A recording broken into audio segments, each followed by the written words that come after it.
back.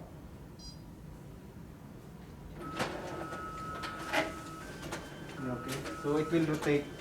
So first page, then rotate again for the second page. So only one glass to be used. Okay, so for the basic troubleshooting, you will just clean this one. You can use the glass cleaner.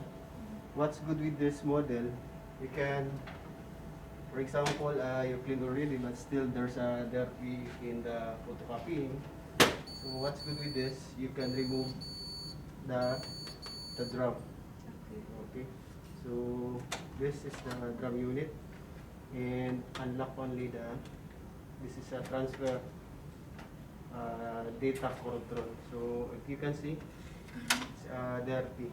So if the photocopy is dirty, this is the time you will clean the transfer control data. So once the A4 will touches this area, so that's the time the photocopy will become dirty. So you need to clean this one, and you can use anyway, you can clean this one like this, but this one, you can use the dry cloth. Then you can use the blower.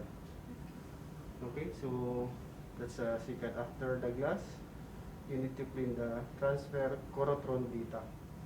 And so what next for the fuser?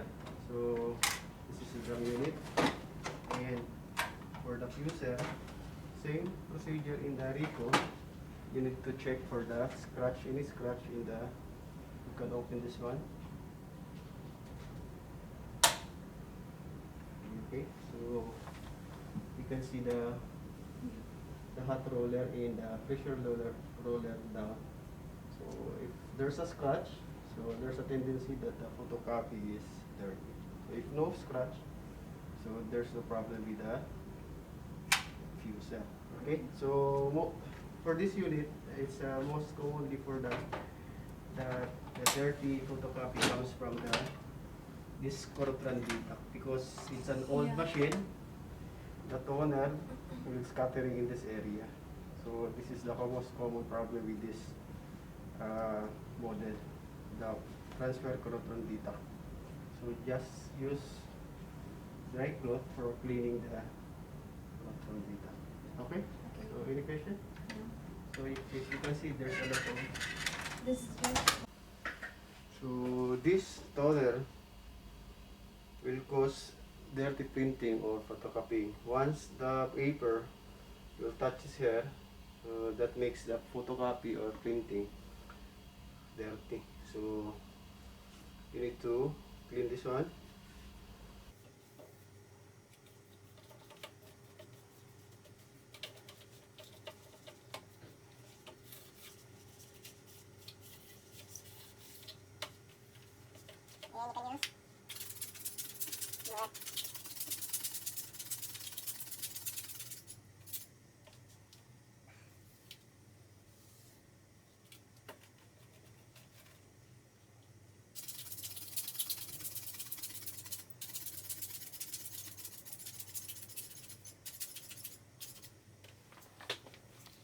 The black and white color? Yeah.